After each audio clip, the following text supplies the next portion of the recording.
আর একটা দোয়া শিখাই দেই, ইনশাআল্লাহ এই দোয়া করলে রিজিক তো বাড়বে ইনশাআল্লাহ। আপনার যত ঋণ আছে ইনশাআল্লাহ আল্লাহ পাক শোধ করে দিবেন। বিশ্বাস করলেন না?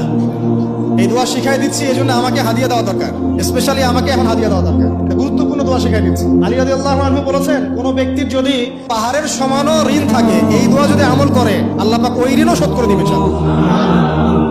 কিন্তু আল্লাহ পাক বলেছেন, শহীদ আল্লাহর পথে যুদ্ধ করে শহীদ হয়েছে, এই ব্যক্তির আত্মাও ঝুলে থাকে যতক্ষণ পর্যন্ত না তার ঋণটা শোধ করা হয়।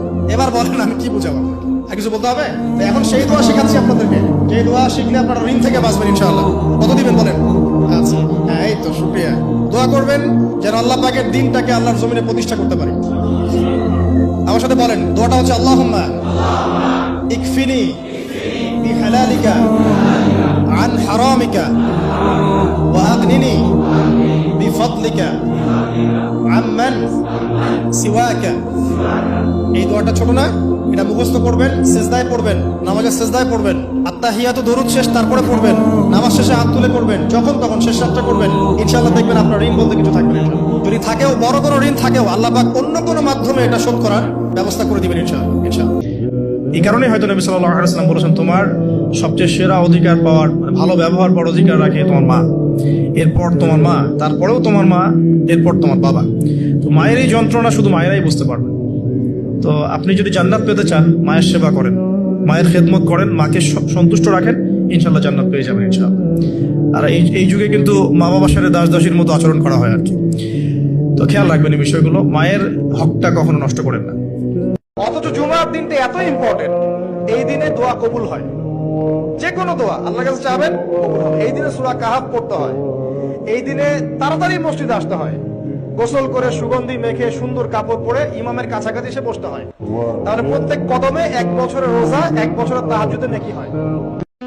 মানুষের দুর্ব্যবহারে কষ্ট পাবেন না। যখন কাছের মানুষরা আপনাকে কষ্ট দিবে, এবং কাছের মানুষ কষ্ট আপনাকে দিবেই, কাছের মানুষরা আপনাকে বেশি কষ্ট দিবে জীবনে, তখন আপনি কষ্ট পাবেন না যদি আল্লাহর জন্য ওদেরকে ভালোবাসেন, যে আমি তো আল্লাহর জন্য এই কাজগুলো করছি, তারা শুকরিয়া আদায় করলেই বাকি আর না করলেই বাকি, তখন আপনি কষ্ট পাবেন না। দুইজন ব্যক্তি যারা আল্লাহর জন্য পরস্পরকে মহব্বত করে, এই দুইজন মানুষকে আল্লাহ পাক আরশের ছায়া ছায়া দিবেন। পারা যাবে ইনশাআল্লাহ। এক ব্যক্তি 99টা খুন করেছে। কয়টা? 99টা খুন করে এক আলেমের কাছে গিয়ে বলেছে যে আমার কি তওবা হবে? সে বলেছে না, তওবা হবে না। সে বলেছে কি তওবা হবে না। সে আলেম ছিল না, সে আবেদ ছিল। আবেদ মানে ইবাদত করতে বেশি বেশি, খুব বেশি জ্ঞান ছিল না। আমাদের মতো আমরা কিন্তু ইবাদত বেশি করি, জ্ঞান খুব কম। তো সে ছিল আবেদ, সে বলেছে না, তওবা হবে না। তো ও বেটারেও কোপ দিয়ে 100টা খুন করে ফেলেছে, 100 ফিলাপ। এবার সে চিন্তা করছে যে আমি কি করব। আরেকজন আলেমের কাছে গিয়ে বলছে আমি 100টা খুন করেছি, তওবা হবে? তো এই আলেম সত্যিকারের আলেম ছিলেন, তিনি বলেন হ্যাঁ তওবা হবে, তুমি ইস্তেগফার করো এবং এই এলাকা থেকে চলে যাও, অন্য এলাকায় গিয়ে থাকো, অন্য একটা এলাকায় গিয়ে থাকো, এখানে তোমার স্মৃতি জড়িত আছে, অন্য জায়গায় হিজরত করে গিয়ে থাকো। তো সে ব্যক্তি চলে গেল, যাওয়ার পথে তার মৃত্যু হয়ে গেছে।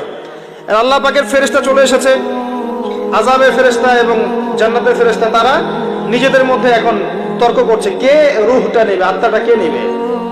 ওই যে রূহ কাকে বলে, সায়েন্সকে জিজ্ঞাসা করেন, সায়েন্সের প্যান্ট খারাপ হয়ে যাবে, রূহ কাকে বলে উত্তর দিতে গিয়ে। এখন আল্লাহ পাক এই বান্দাকে মাফ করতে চাচ্ছেন, তিনি কি করলেন? আল্লাহ পাক কৌশল করলেন। তিনি বললেন জমিনটা মেপে দেখো, ফেরেশতারা তোমরা জমিন মেপে দেখো, সে যেখান থেকে বের হয়েছে সেখানকার দূরত্ব বেশি না যেখানে যাচ্ছিল ওখানকার দূরত্ব বেশি। এবার আল্লাহ পাক জমিনকে আদেশ করলেন, এই জমিন তুমি লম্বা হয়ে যাও। এবার ফেরেশতারা মেপে দেখলো সে যেখানে যাচ্ছিল ওর পরিমাণটা বেশি। আল্লাহ পাক বললেন ওকে মাফ করে দাও, ওকে মাফ করে দাও।